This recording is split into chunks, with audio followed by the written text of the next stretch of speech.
The name's JonMac, pro fighter, published author, public speaker. And for the last few years, I've been living life in a van. Meet Appa, my Japanese-inspired tea house on wheels. Welcome in. Coffee, tea, whiskey. That's how it begins. My podcast. The one where we sit and talk about life. Thoughts, stories, human things. You know human things. The things that make us human. If that's your cup of tea, then welcome in. Drinks on me.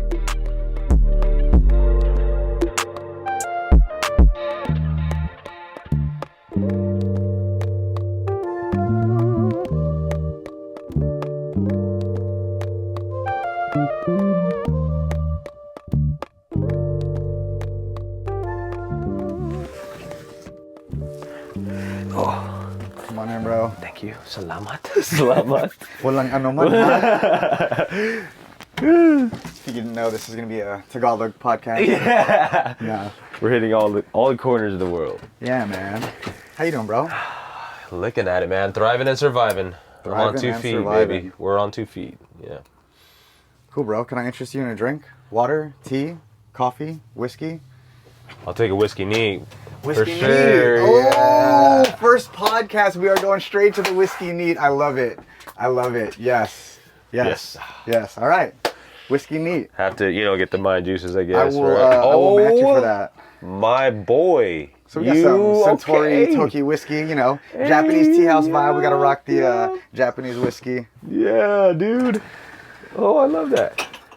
Cherry. Glasses, courtesy of Park and Rec. Thank you, Park and Rec. Shout out. Shout out. I was literally there just a few hours ago, about to launch the first episode of this podcast, and realized that if I wanted to serve some whiskey on the rocks, I needed some rocks glasses, and I didn't even have any rocks glasses. So that's where we're at. Just being vulnerable and honest with you guys on where we're at this podcast. Sometimes you gotta start things before you're ready. Yeah. Yeah. Cool, dude. Places, cherry, nice and clean. Always. Thank you. The zen is real. The details too, man. Beauty's in the details. Clean. It is. Man. Thank you, sir. Shout out to Vominos Vans. They are the ones who built this van. Vámonos. So cha-ching. See, look, I'm not even prepared. I don't got a towel. What kind of bartender are you, John? Yeah. Only the best kind, man. She. The one that's not afraid to make mistakes. Mm-hmm. Because we all can't be perfect. No one's perfect, dude. All right, so we got a couple whiskey neats right here. That looks beautiful. All right, note to self. Thank you. You're welcome. Note to self for the next podcast for sure. Maybe get a little bar mat. Again, I'm just running and gunning. But you got the microfiber. I see you. Yeah, I see you, dog. Gotta do it. Okay, let me get you a coaster. Thank you. Thank you, Coaster sir. for you. The other side up. Yeah. Whiskey neat. Whiskey neat. Cheers, bro. Cheers. Starting it off strong.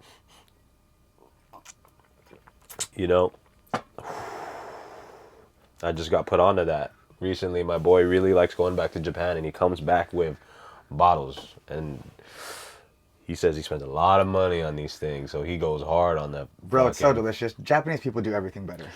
Yeah, they do. I don't forget which one it was called, but I had that from him. He has like 2 or 3 of those. He had like a special, what are they called? Like just a release of them or something like that, like 100-year-old barrel or something, something crazy like that. I'm like, man, he's about it. Yeah, yeah. That's dope. Yeah. It's funny is the one I wanted to get actually for the podcast was same company, Suntory. I wanted to get Hibiki. It's a more expensive bottle. Hibiki bottle is probably like $90. This is probably like 40, 30, probably 30, something like that. But just for the whole idea of like harmony, right? We're in this tea house, this and that. But at least we stuck to the motif of Japanese whiskey. We'll upgrade as we go. You know what I mean? You can't start as Charizard, bro. You gotta be Charmander first. I respect the journey. You gotta respect the White journey. belch, bro. White belch. First day of class. Oh yeah, dude. Thank you. Thank you. Appreciate that. Shout out to the bar, the glass. Yes, sir. Park and Rec. Thank you. I'll be there someday. I don't remember the last time I've been over there, dude. really just played around in that area.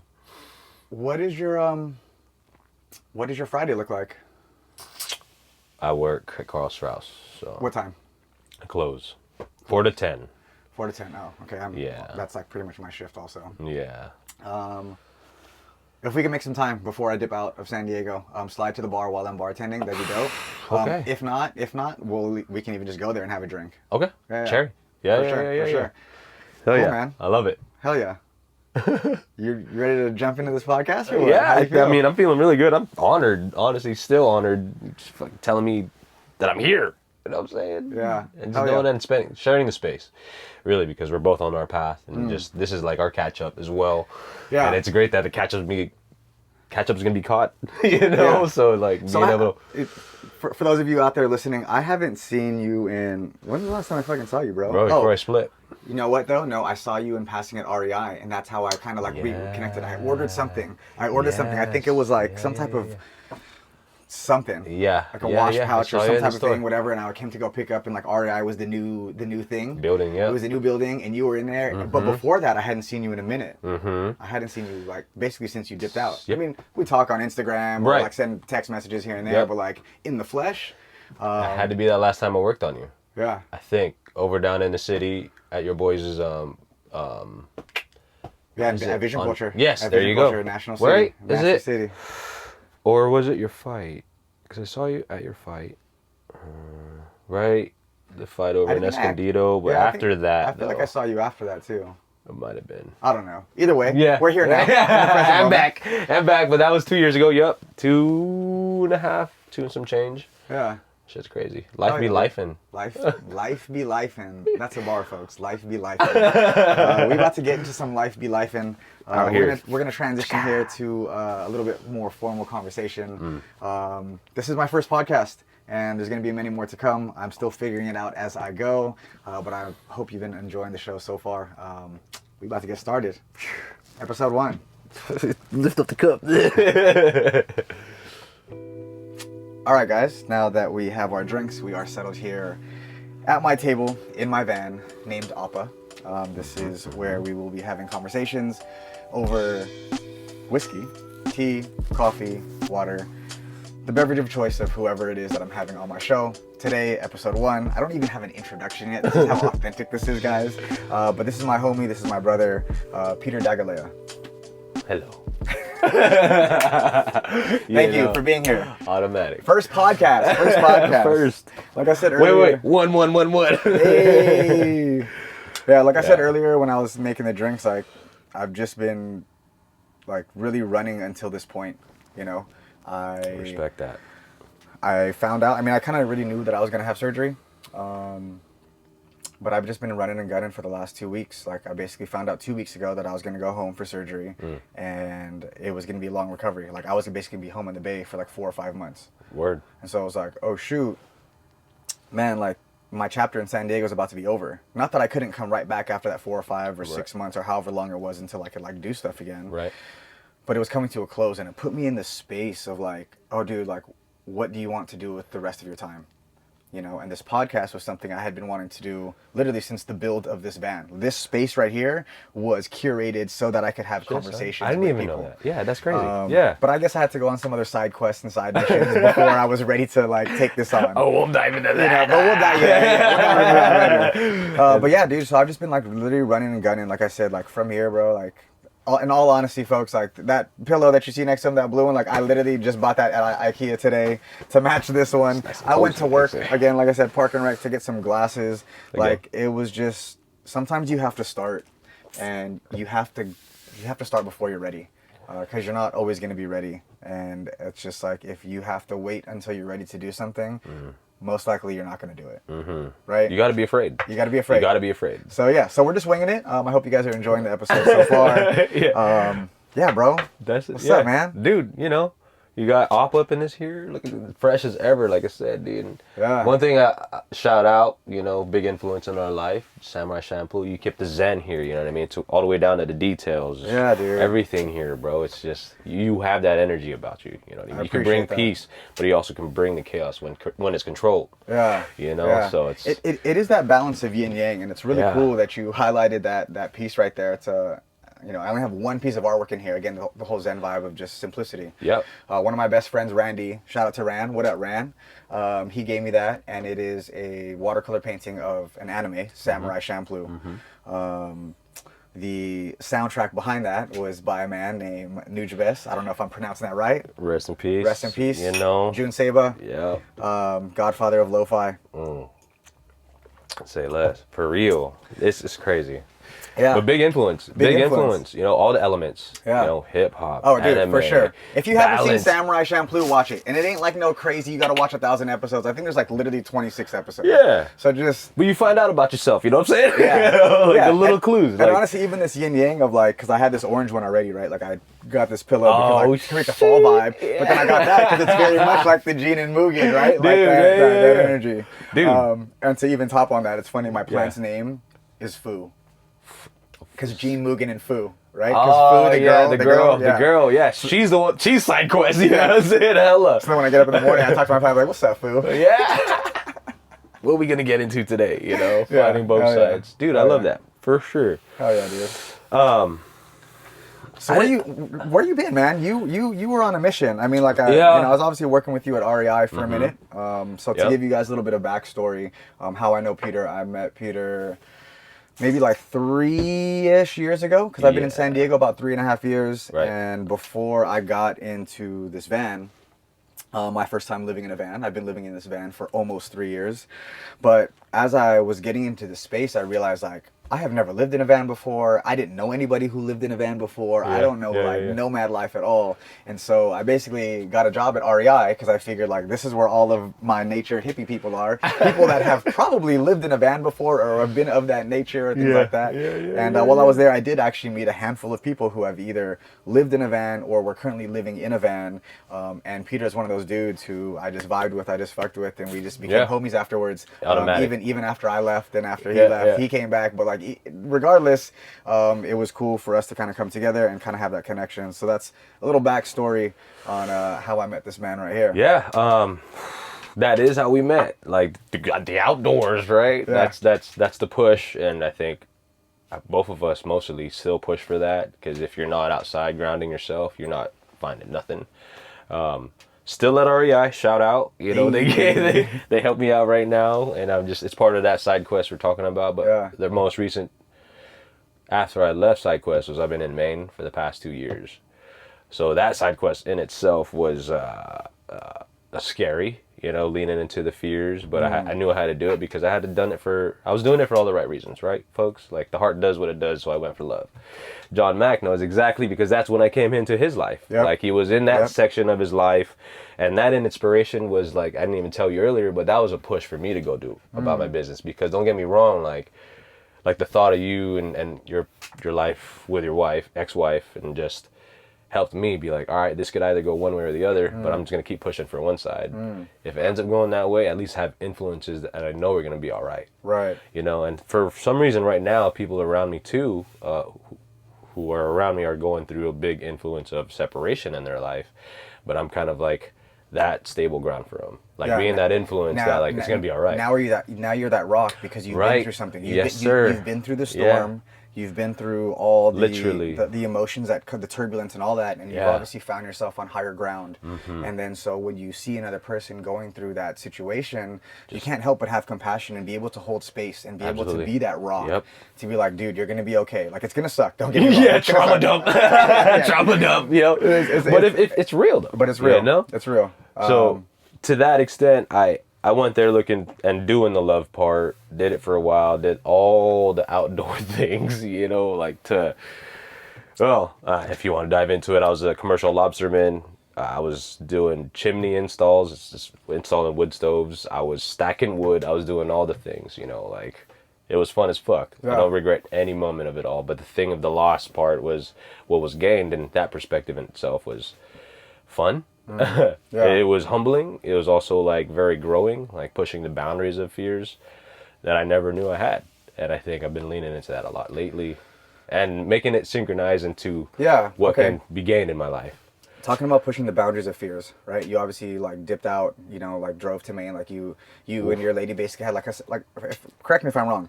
You guys had some type of separation, right? And then she dipped out to Maine, but then you guys had like this rekindling. Yeah. And so you were basically like straight the Notebook, like I'm coming. Yo, no, but it is though. Hey, but you know what? Love is a real thing. We do shit like that. We do shit like that. You can be tough as fuck as you want. You got one of those, as long as it still works. Yeah. So that buhay, dog. Yeah. So you talk about pushing the boundaries of fear, and kind of going out there and doing that. Like, what were those things that you were afraid of? Oh man, like a lot. Losing family, family, friends turned family. Losing the foundation of what was Peter.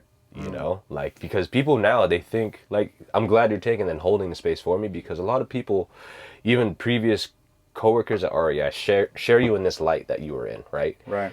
But I'm not that person. Right. That's only the image. But internally, we're going inward. There was so much gained inward that I had to go somewhere else to find myself, but also lose myself at the same time. So we're talking balance and like structure and just synchronicities. It's just ebb and flow, right? Yeah. It's all frequency. Sometimes it's low frequency, sometimes it's high frequency, and then you catch someone that's high frequency with you, and we're riding that wave, Hundo. So at that time when I left, it was that frequency, and I accepted it fully, and that brushed off all the fears. I'm like doing the right thing. I have approval from a lot of people. It's like, yo, you're doing it right. You're doing it for the right reasons. At the time, you knew Kuya, my dog. Yeah. Well, the dog, unfortunately. So that part too, and we'll dive into that in a little bit about the love section. But we went, brought I also van life. We threw it into Big Al, short for aloe vera. Drove all the way out, and you'll see later, he's green. You know what I mean? Yeah. I name all my vehicles about a plant. So, we did that for 2 years. We were, and I'm just gonna dive in it now, but we were engaged. I came back to San Diego at some point, actually a year ago, but that was a significant trip, bro. Like, before I came to Dago to pick up the ring, I went to the Philippines. Oh shit. And then I had never seen my dad's grave till we buried him back in '95. Damn. So I went back to Quezon City where he's buried. I went through the alley with my Lolo. Like, we had our name and everything. Like, the property now that my Lolo used to live in, it's like a multiplex. So my sisters are doing good out there. This is now just like the catching up part. Like, right now, this is the authenticity. So going to the Philippines, and I went to there was a lot of just big foundational pieces while I was doing that, right? Yeah. I went to my mom's province. There's surf in my mom's province. Liwa, San Felipe Zambales, baby. Asena's clan, Pinoy do. And then surfed it at San Felipe, and that was dope because it reminded me a little bit of like Santa Cruz, where nice rolling hills, not a lot of buildings like La Jolla and all that shit, But I looked back, and I was like, yo, son, like, roots run deep. Like my cousin's pontoon was at the other side of the point. He was like, yeah, I'm about to go fish after 3:00. After drinking Red Horses for like hours, bro. Damn. Like, we were in the water swear to Bob, for like 4.5 hours, bro. Just, wow. I brought my Red Horse in the water, dude. It's like, I had pictures. It was hella Pinoy. Yeah, hella dog. He was like, what is the rate? This one got on the beach. He started kicking his feet. I'm like, yo, manang mano, what are you doing? It's my mono. This fool hold me like a baby, He's like, when you drink Red Horse with the primos, you fucking, you kick. I was like, all right, dog, I got you. Started getting down. And, that was pretty significant on my mom's side, but I left space for my dad's side because I hadn't seen my Ata Ann on my dad's side since I buried my dad in '95, son. So it's like that. I had found him on Facebook like maybe 16 years ago. Oh, actually, when I first moved to California. Okay. Because we had Facebook, internet. Didn't have internet on Guam. Yeah. So coming like to Dago, the mainland, like, oh shit, internet access, baby. Let's go. We're in the future, Shout bro. out Cox. Yeah. And then I was like, I wonder about my sisters, because I never pen palled them in the 90s. Like, that wasn't a thing for me. I didn't really have a lot of access to that side of my family. Now we're good. Yeah, okay. Now you're cruising. And then I just found them. But long story short of that, the trip, to circle back to the trip, like, I caught up with her. I spent like 2 or 3 days with 2 hours of sleep just catching up with her. We went back to my dad's like house, which supposedly I have claim to because I'm the only son. The only boy from my dad. who was also Tito Boy. You know, there's a boy in the family. Damn. You know that. There's an uncle that's an uncle. Everybody's boy. got a Tito Boy. If you don't know a Filipino person, if you're not Filipino, everybody in their family got a Tito Boy. For real. And that was my dad, you know, but they spoke so highly of him, you know, because he lived for his namesake and his dad, like Peter Paul, you know, two Catholic names. I'm living for the namesake, the foundation of teachings, you know, like that Catholic background. For sure. But now going on to John, I guess this is what it's all about, right? But just catching up and then going to my dad's grave, son, like I let out demons that I didn't even know I had. You know what I'm saying? Like my mom left me to have some space, like, but they were also there to like hold me, especially my sister, because I never had her embrace neither. She like in her essence, we got to catch up on life, bro. Like she didn't know how abandoned I felt and everything that I was going through, you know, because I kept it strong as the man of the house at 6 years old from the jump when my dad was murdered. You know, like I took care of moms as much as I could, and so did everyone else around me. But they didn't see the dark nights and dark mornings. You know, like it was just. Because just like, I mean, on a much smaller scale, you were talking about the way people see you at REI, and that's like not who you really are inside. And so it's, this is obviously on a much deeper level. But the man that you had to become at such an early age, maybe not the man you had to become, but the role you had to play at such an early age, forced you to, as you're growing, as you're developing, as you're maturing, you're constantly having to play this role while inside you're going through all this turmoil that because of the role you're playing, you're not able to reveal yourself and actually seek healing or, you know, develop at all, you know, like I truly, like I got on a level with my sister during those like nights in Quezon City, bro. It was crazy. The city never sleeps. Yo, Quezon City is just fucking the Mecca. And just telling her like how from like 6 to maybe 7 to like 11 was like almost amnesia, right? I don't remember who my teachers were. I don't know where I was at most of the time. I know I had moved in that span like at least 15 times. Within Guam, bro. Like Guam's small as fuck. But I remember moving, just sleeping at my auntie's house a lot, sleeping at the homie's house, like just trying to get my life together, just thriving and surviving, right? I was on 2 feet, lost as fuck. My aunt there was trying to help as much as possible, but like she was going through her shit. She was still in high school, you know what I mean? Like shit was wild. Like my come up was, not a lot of people know my come up, and I don't brag about it, but it's the man I am today, you know? People find out.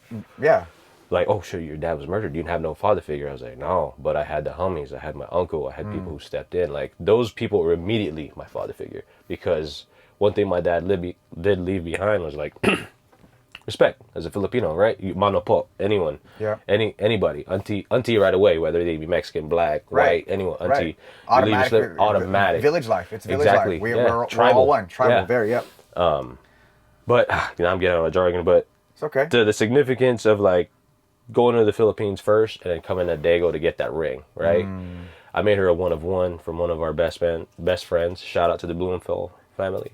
Gave me that ring. Really good. I think they're retired, but it was her birthstone and like 24 carats, right? Like just 1 of 1. That's for her. Came back with a purpose. You know, that was the purpose. And like leaving that time and watching and flying over Dago, especially National City, like in the night sky, I was like, I'm at peace. Like I got a piece of me to be able to go with the significance of my father, my mom's, you know, province, all that energy, and just like going to a place where I felt alone a lot. But that security wasn't enough, you know, like that was also like an identification of self. Like I don't have a lot of myself that I thought I had. And I leaned into someone, you know, like as people do. Humans lean, you know, we lean into to who we got. And if there's going to be a partner that's down to ride, fuck it, you know, take that ride with him. Because, 100%. Dude, right? Like, you know what the heart does what it does. Especially when there's attraction. The heart does what it does. Life be lifing, you know? Life be lifing. If you didn't hear it the first time, life motherfucker be lifing. RPT, repeat it one more time. But yeah, that, and then, you know, went to Maine. I proposed on Halloween last year, and then through, like, it started getting cold, I got sick and all that. By December, like, depression hit again. Slapped me in the face for another time, you know, like, oh, fuck. Because I would say I had chronic depression, you know, truly. That's why I surfed so much. I rode my bike a lot. I skated. There was something that I did. And my therapist, shout out Anne-Marie, helped me confirm that, you know, like, you ran from a lot. You do a lot of things that get both sides of your mind going. So it just deflects almost. You can't put it at the forefront on your mind. But this trip and everything that had to happen of me coming home, meeting with people, rekindling my circle, like going inward and finding common ground within myself, has been the subject, subject matter recently. And just writing, reading to myself, just taking the time. You've been back for how long? I say 6 months. March, April, May, April. Okay. April. I say better part of 6 months. Yeah. Cool. Let's just say 6 months. Yeah. I mean, but brass tacks aren't that big of a deal. Yeah. You've been back for 6 months. You basically went on a journey for like 2 years. Yeah. Which, even though that journey was 2 years and you've been back for 6 months, there's still residual effects or residue from that chapter, because that's why you're holding space for yourself now. You're doing the reading, the writing, the self-discovery, this and that. Right, so you're still in this reflective mode of what just happened, who I am, where I'm going. So in that journey, what do you think is the greatest thing? You talk about, like, earlier you're talking about the fears. I was fearing of, like, being not part of the village anymore, or losing my friends, or losing my family, or friends who've become family, or this whole identity of who Peter is. But I'm going to go explore this because my heart is calling me this way. Obviously, it comes back to this position. So in that, for lack of a better term, in that story arc, in that experience, like, what was your greatest lesson? What was the greatest thing you've taken from it? Ooh, I think I'm still learning that, bro. Like, to be honest. Like, and what have you learned so far? So far that I never labeled myself like as an artist or anything like that, right? Like, I have artistic friends, is what I've said growing up, but like leaning into that part of myself, like them, almost like the hippie thug, almost. You know what I mean? Like hippie thug. I mean, all the way down to what I wear. Like, this jewelry was meant for a reason. Like you were saying earlier, Peter Paul is a foundation. Like, it's a rock. Most of my jewelry I ever wore was they're rocks, they're gems. This is a gem. This is a gem. This is brass, which is a mixture of copper and zinc, which I have copper. Yeah, it's just, there's meanings. So basically copper and zinc balance each other out to help things grow. If you look at the balance, it's 8-1. Fucking love that so much. So it's like, if you look at it's good to with my plants. Fucking hippie heart. Yeah, dude, hippie thug, bro. So you know what I mean? Like, cheers to that. Hey, to all you hippie thugs out there. You know who you are. Don't fucking lean. Fear that shit, but don't be afraid. You know, allow yourself to be National yourself. City, West Side, East Side, don't give a fuck. Yeah. But even that come up, like from Guam to National City. There's still lessons, but my lessons, I guess, to circle back to what you were asking, of that love lost was the love gained for myself again. Like, I was big. I like poetry. I love poetry. That's why I love lyricism. But I'm a big prose kind of guy. I write off the cuff. If we're really talking about, I used to tag back in the day, just stupid shit all over the sidewalks of San Diego, bitch. But I'll hit the crosswalks with like little mail stickers, be like, hope you're having a nice day so far. You know what I mean? Hey, we need your smile. Just right on, because you have to see it when you push the button. Like little nuggets. Yes. Little nuggets. Yep. But plant them seeds, dog. Yeah. I'm not going to shout my AKA because you be seeing it. It's real simple, though. It's in plain sight. But little things like that, like, just because that was the love that I was missing for a long time, bro. Like, honestly, like, it's hard to get little nuggets of my life. So I had to lean into something, as Scorpios do. Like, we try to find immediately something that gives them attention, and that love or attention of something else, and you become obsessive. But learning that I don't need to do that anymore is key for myself, because I know I have that personality trait. Yeah. But in simple terms, like, I think I'm still learning that, but I'm learning patience. Like, giving myself grace, because there's learning, right? You got to give yourself grace, because if you ain't gonna do it, who else is gonna do it, son? Like, damn. Like, can I get an amen? Hallelujah. Yes. Like, it's the real. You have to hold space for yourself. You have to give yourself time to heal and discover 100. and be. Yes. You have to do that, because, like you said, if you don't do it, who's gonna do it for you? No one. No one is coming to save you. We look so hard, though, right? Do. Right? How easy? We left, do. right. Yeah. Nah. But or maybe TikTok. So that's that part. No one. We're in that generation, and I'm understanding that, right? Yeah. Not a lot of people know dial-up, motherfuckers. Like AOL dial-up. Yeah, well, maybe I don't need the internet today. Yeah. Actually, maybe I don't need it at all. But Revealing our age for all you young listeners, you know what I mean? Have to be like, but dial we Filipino, like, bro, mom, can I use mom? Can I? I'm trying to hop on the internet. You gonna pay that, huh?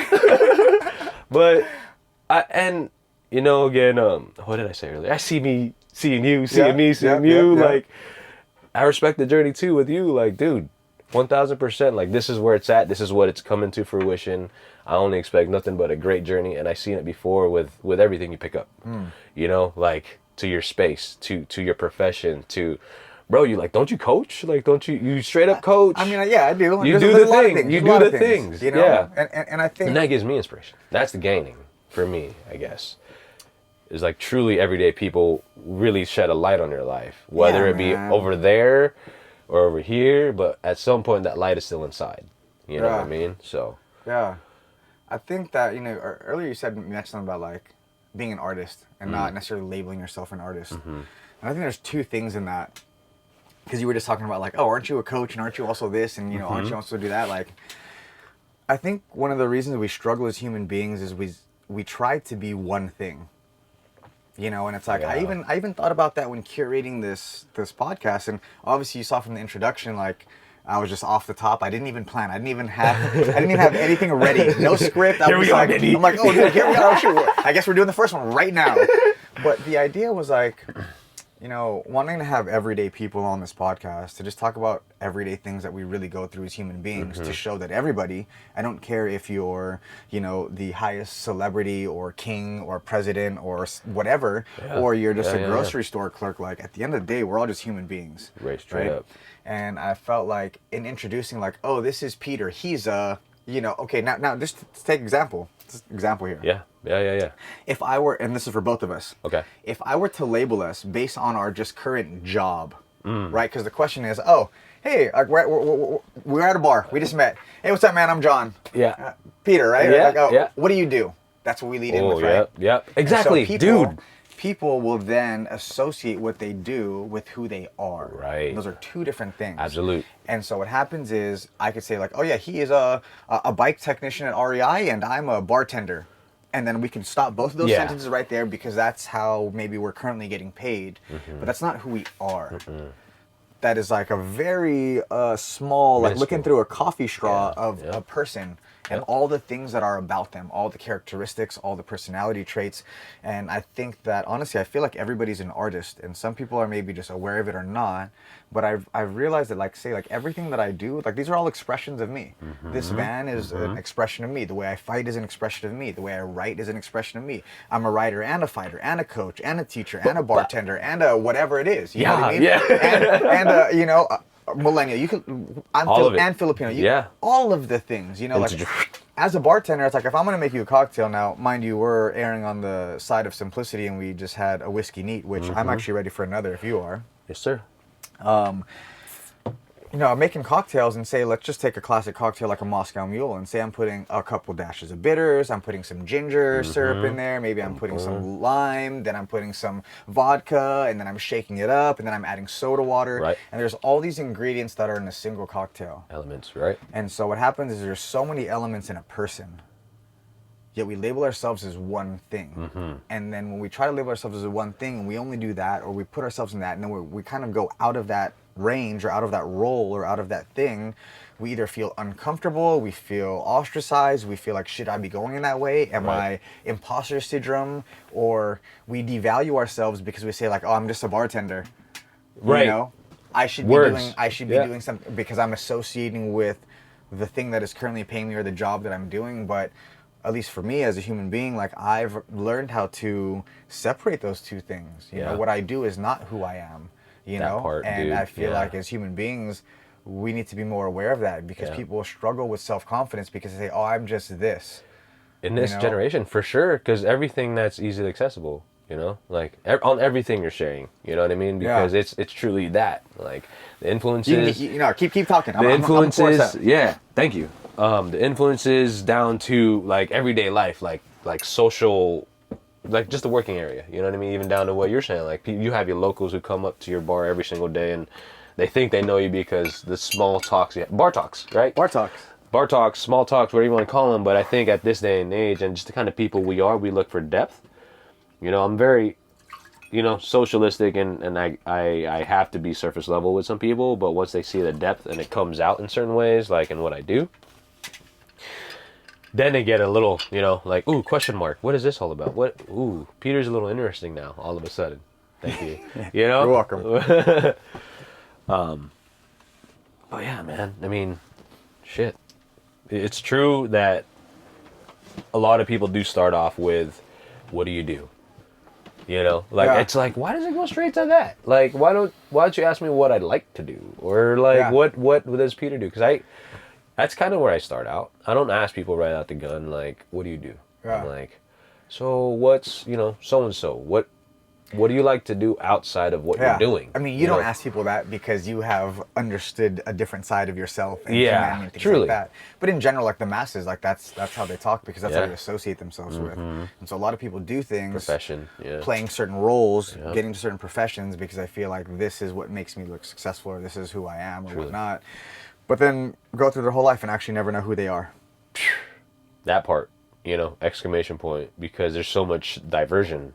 Because there's that, right? Yeah. But it's those little the voices, angels, we'll call them, right? Start coming back and be like, oh, you need to start listening to this because if you don't listen to this, we're gonna take it onto the path, and then the victim mindset comes in, like, why does this always happen to me? Yeah. But that voice is loud, bro. Like, listen to the voice, but this is gonna happen. You know what I mean? Like, you know, truly. Like sometimes when even let's just use ourselves for example, right? Like our intuition pulls us a certain way. We don't listen.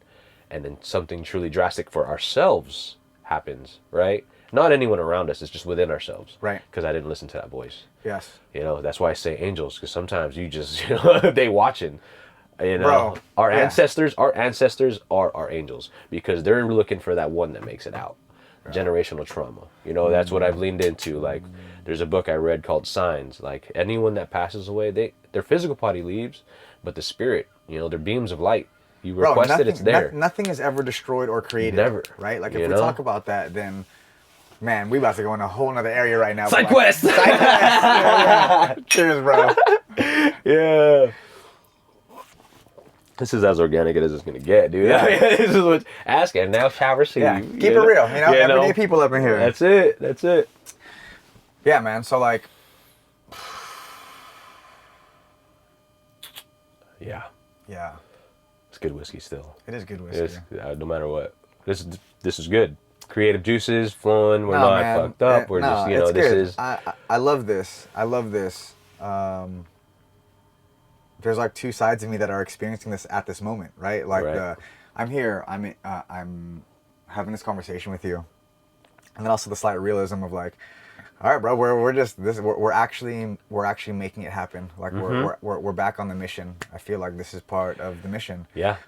To help people get out of the you are what you do and who you are and finding yourself. And I feel like having conversations like this with people allows humanity to be revealed. To say like, this is who I am. I'm not trying to impress you. I'm not trying to, you know, do any of that. I'm just saying like, this is who I am. And if what I believe is correct, and that is that like we all experience the same things, the same fears, the same wants. We want to feel loved. We want to feel accepted. We're afraid. We're afraid of being ostracized from the village or not being accepted. Like, cool, filling the details on the surface, but as human beings, I feel like we all seek the same things. And so by being able to have conversations like this with people, we get to reveal humanity on a very organic level. It doesn't have to be I'm writing a book, I want to tell you what I feel about life, or I'm going to film this video and I want to talk to you about dealing with divorce or dealing with heartbreak. Like, it just happens to be like, hey man, we're just talking. We're just human beings talking. Yeah. And yeah, dude, I'm stoked. I'm stoked to have you here. I'm excited. Like I said, I'm honored. Truly, like, dude, I seen this motherfucker. Hey, yo, when they brought in that sub, bro, slight work, man. Yo, if you landed that spinning kick, that boy would have been dead. Oh man. So to put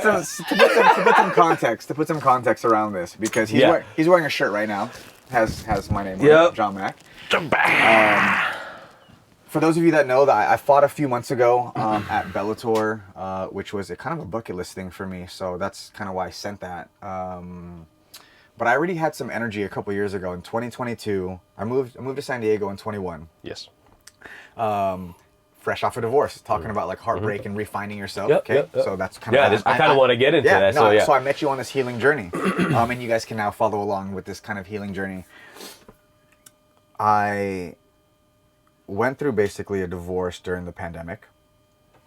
We're gonna go timeline. We're gonna go timeline first. We can unpack details later, and feel free to ask whatever questions. I will. Yeah, okay? absolutely. I filed for a divorce in February. Moved to San Diego in May. This is of 2021. June, the following month after moving here, I'm on this whole like full send arc. Like, if everything is temporary, right? When you marry somebody, you obviously were engaged. Maybe you didn't get married, but you were engaged. Right. You have the intention to spend the rest of your life with somebody. Big picture. Intention. Right. I would say most people that get married have the intention of being with that person for the rest of their life.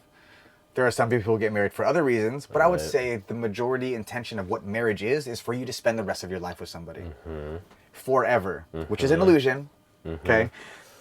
But once something that is going to be forever ends, not that we don't understand that life is temporary and that we're all going to die, it really brings the temporariness to the forefront of your experience with life. 1000%. So I entered an era of, I'm just gonna go do all the things that I always wanted to do. Talking about holding space for yourself, okay, and holding grace. When I moved here, I basically told myself that you don't have to move your career forward. You don't have to find some high-paying job. You don't have to become a teacher because you're good at it. You don't have to find another partner. You don't have to start a family. You don't have to do anything but eat, sleep, shit, breathe, shower, live, exist. Like just big exist. Self-awareness. Just exist. Yep. Just exist. You don't have to do anything. And so again, I moved here.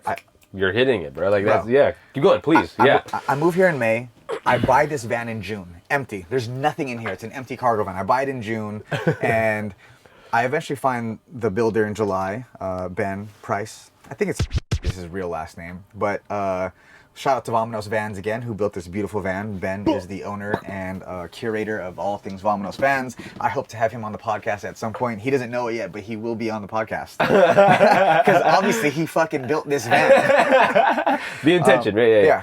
So during that first year, right? Okay, I moved here. It's 2021. I'm just doing all the things. I'm connecting with old friends. You know, this is my second time living in San Diego.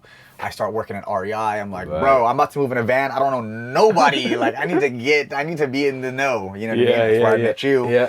And then a lot of energy. I was basically in the holding space for myself, allowing myself to try on different hats. Hats that I've worn before, jackets that I've worn before, jeans that I've worn before, styles that I've rocked before. Yeah. Style. Right? Yeah, grace. Does this still fit me? At one point it did in my life. I mean, I think about when I was in high school, bro, I was rocking freaking XL Echo shirts because I was like super baggy with the extra baggy jeans and the matching dunks. Lean with it, rock with it. Exactly. Like, hella baggy. Like this little Filipino kid with the black and red North Face and the Jordans and the freaking backpack and like 501 cream stuff. Right? So like at one point, we're talking about like say fashion now. At one point, like that was my steez, that was my vibe. You know, right now, what I prefer is to be barefoot all the fucking time, which is one of the reasons I live in San Diego, because I could wear sandals pretty much every day. Automatic. I literally just put on shoes if I got a bartend, you know what I mean? Or if it's hella cold or raining. But if I could rock sandals, motherfucker, in there. Done. And this, you really did that shit at work. This motherfucker, I'm like, man, bro, I wish I was in slippers. I worked in Berks the entire time I was at REI. Oh my god. Shit. Okay, like, so anyways. Okay, all right. So 21. I moved here 21, right? Yep. June I buy the van. July I find a builder. I basically give him the van. I'm still working at REI. I still got the SUV at the time. And I'm hanging out with all of my old circle, my old friends, old MMA team or whatnot. And it's like, I'm going to the pro practices at Alliance. Shout out to all the boys and even the girls at Alliance MMA, which, you know, RIP, Alliance doesn't really exist anymore. It was a good era. It was a good era. Nothing in life is meant to last forever. Nothing.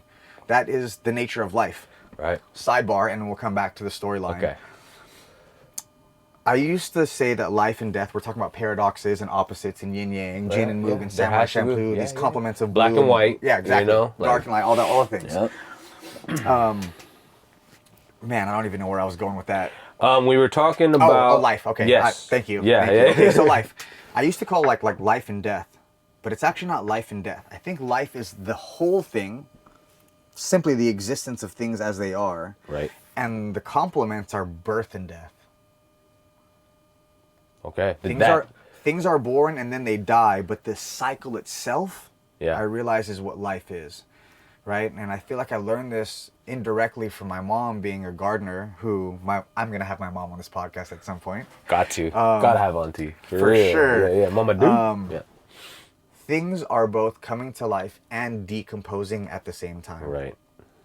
Right. At the same time, they simultaneously exist. 1000%. You can't have heads without tails. You can take this quarter and you can slice it as thin as you want. It will still have a head side and a tail side. Yeah. You know, no matter how thin you slice it, both exist. And so if both exist, life simply is, and it's the birth and death that are constantly just this. Right. Recycling. When you talk about ancestors, like all that energy, all this energy is still here. Yeah. All of it still exists. Always. Anyways, to go back to the storyline, right?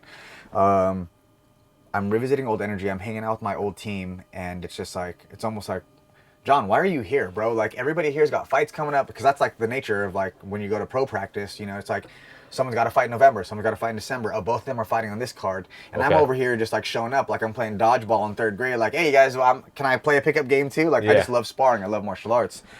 And again, it's like allowing myself to try on these old hats. I walked away from fighting in 2012, but I'm like, in the healing journey, I am trying to go back to things that I love.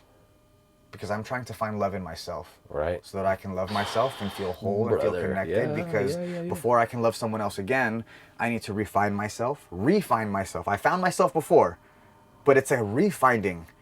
As a gardener, your job is never done. To go back to gardening. Yeah. You don't, okay, garden is purely manicured. Guess what? It's going to keep growing. You're going to have to manicure it. You're going to have to pull the weeds. You constantly show up to it. Yep. So ourselves included, we are constantly gardening ourselves. We are constantly rediscovering ourselves.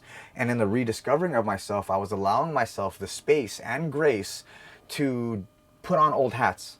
Is this who you are? Do you want to try it again? Right. Okay, no, that's what you used to wear in high school. Yeah. But that's not your vibe anymore. I prefer rainbows now over my, Dunks and Jordans before. Yeah. I'm not saying that it's not cool. It's still cool as fuck. Right? That's part of me. Yeah, and obviously living in a van, I ain't having no shoes. You know what I mean?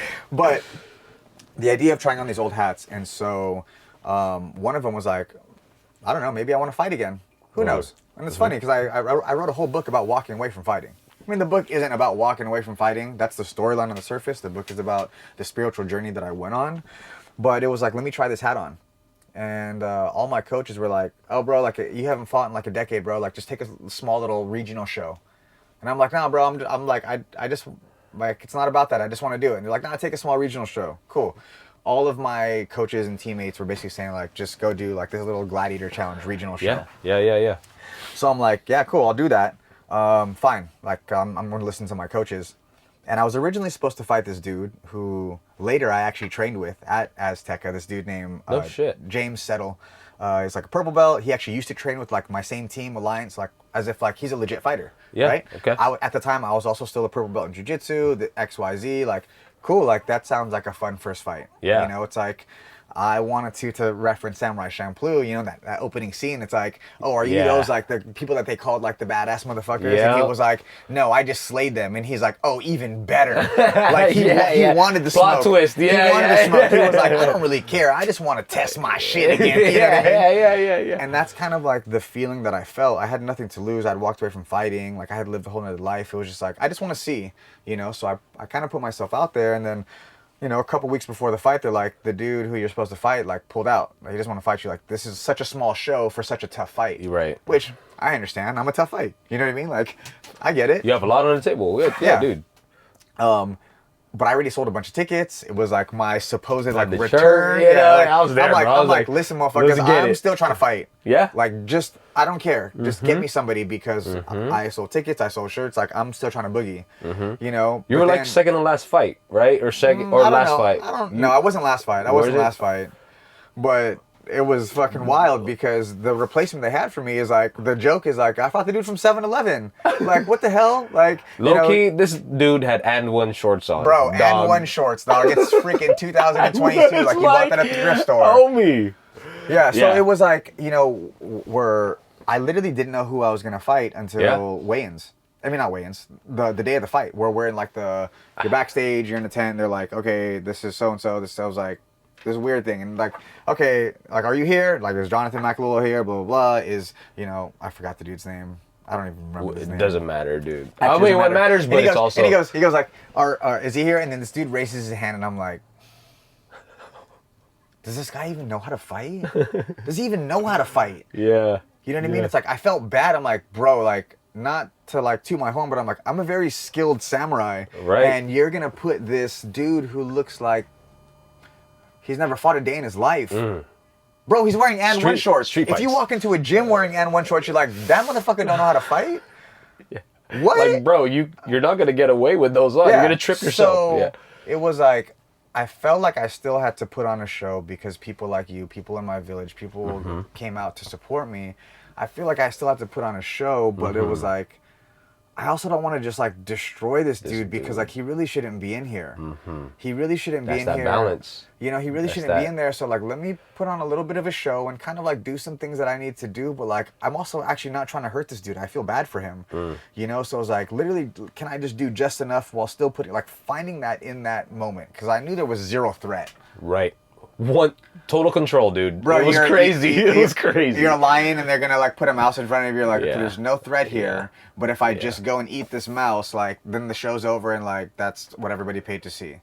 Right. So let me like play with my food just for a little bit, and then we'll finish it. But like, let's not fuck this dude up because what does that do to anything? You might have kids. You might be a father. We don't know the guy. You found out the day of. So it was like this complete like letdown, which I'm actually happy on most of the websites. Like, it's not even on my record because just as an honorable samurai, even if they were to be like, yeah, cool, you got to win, you got to fucking TK or whatever, I'm like, I don't even want the win. Not the notch. I don't even want that because like that was what was that? That's not a fight. Right. That wasn't a fight. I get more tired during the 5-minute warm up where I'm jumping rope than I fucking did with that 3 minutes with that dude. Yeah. But yeah, so like, I don't even know how we got to that fight. You were somehow bringing up that fight. I did. I don't neither. But in retrospect, in that time, because in that time, I think I'm a body worker. Basically, that's how, like, this is where we went. I met you in National City. I grew up in National City. I was like, yeah, I'll come and do some healing work, right? 1000%. And I respected that journey. And from my perspective, I think I had so much respect for your journey, period, because of the divorce, knowing you and getting to know you, doing the van life thing, like true samurai shit in everyday life, like all the stuff that I'd say I can practice, was really happening in front of me. And I was honored that you wanted me to work on you.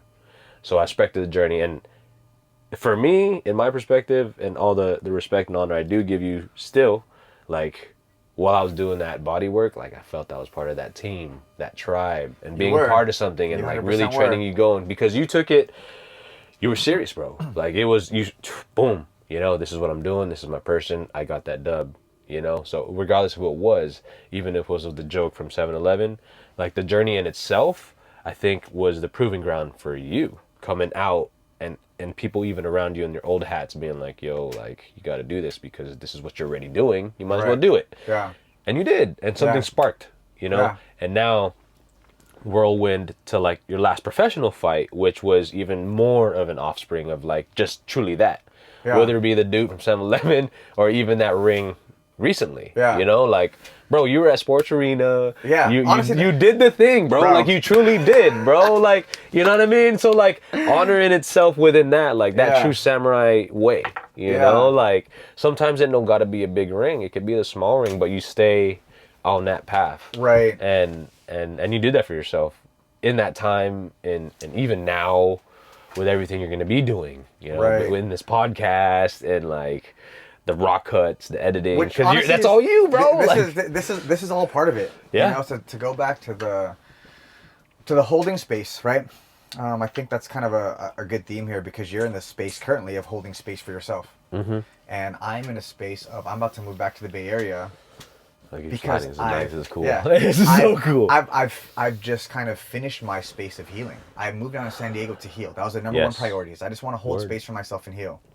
I respect it. And then I went on this journey of like, okay, well, let's just go do all the things you always wanted to do because now you have the space to do it. You don't have a partner, you don't have responsibility to anything, you don't have kids, you don't have a house. Like, let's just go do all the things because you won't always have this window. Right. That was the moving into the van. That was the becoming a bartender. That was the coming out of retirement to fight. Even though that first fight was like not even a real fight. But all the things, bro. Like, oh, I'm going to go travel internationally alone. That was something I wanted to do, right? Yeah, I you went did to that, Europe. yeah. I met a girl in the dorm, bro. I had a girl from freaking Europe for a minute. What the heck was that? That was wild. That was wild. How do you do that? It was like, I'm a bad lifer. I'm gonna go to Euro and just go across the pond. Shout out to Anya. What up, Anya? That part. Well, like in a nutshell, you talk about this thing. Like, okay, so that year, that was what, February of 22. February of 22, I moved into this van and I did that fight, which wasn't like kind of a real fight. Right? Yeah. By the end of 2022, September, October, that's when I went to Spain. Again, I'm in this era of 22. Yeah, 22. Okay. Wow. Yeah. Same Okay. year. So later that year, I'm like, cool, this opportunity, I'm going to go to Spain by myself. I meet this Irish girl in the dorm. We end up basically like hitting it off, having this long distance relationship. Oof. Again, you talk about the heart dudes with Yeah. Life be life in. Life be life in. The heart be hardened. The heart be hardened. Ching ching, motherfucker. Yeah. Oh shit. Yeah. So love. Yep. Yeah. So. Yep. We have this connection, and the reason we vibed was, or the first reason was like, she was also a van lifer. But she was way more badass than me because she built her own van, whereas I hired somebody. Okay, that's my bad. Hey, yeah. Daps though, daps. For real. She was super badass. She was super badass, and honestly, love strong women. Shout out to all of them, single mothers. On a serious level, and we'll kind of come back to like storyline or timeline stuff. Yeah, like I got you. Yep. She was 100% part of the healing because word. Even in all the relationships I've been in, whether they were one-night stands, whether they were full relationships, whether I was married, I actually never experienced love like the way that she loved me. Yo. It was very different. It was very different. Our connection was very different. The way she showed up for me, the way she saw me was very different. And it allowed me to see myself in a different way because of how she saw me. And it was like, wow, like that's cool. Like, maybe it didn't work out, and maybe it was never meant to work out, like Ichigo Ichie, like, what this one meeting, it was just this passing moment. But it healed me so much, and it revealed so much of myself to me. Right. I grew so much from that experience. Like, exponentially. I can't even, like, I grew in so many different ways. Right. Just as a human being, how I show up as a partner, my perception of relationships, like all these things. But it was like, again, it was almost like gifted to me. Right. The experience of having this Irish girlfriend who I met in a hostel bedroom in Spain. You would have never known. I would have never known, right? But it was revealed to me because I decided to send it. I decided to go travel internationally by myself, and not to be like, oh, that was what I wanted to do in my 20s, but you're fucking in your mid to late 30s, like that's done. Like, you're right. Who's to say? We made up timelines. We made up, you're supposed to do this by that age. Humans made that up. Synchronicities. Right? Yeah. So I was like, I'm going to send it. And by doing that, I had this experience. She came out here. She basically... No shit. Bro, she flew out here. She flew out here in like, I want to say it was maybe like January of the following year. 23. Okay. January of 23. Stayed with me in this van for 3 weeks. Bruh. For real? Bro, flew into the Bay. She met my parents. Man, that's wholesome and lovely as fuck, bro. Met the village. Like, we traveled down in the van. Like, went to like Yosemite, Joshua Tree. Bro, cruise here at the bar. Like, be in San Diego. We even went to TJ. Like, yeah. So that's dope. When she came here, it was her 50th country. Shit. So, well, okay. Very well traveled. Yeah.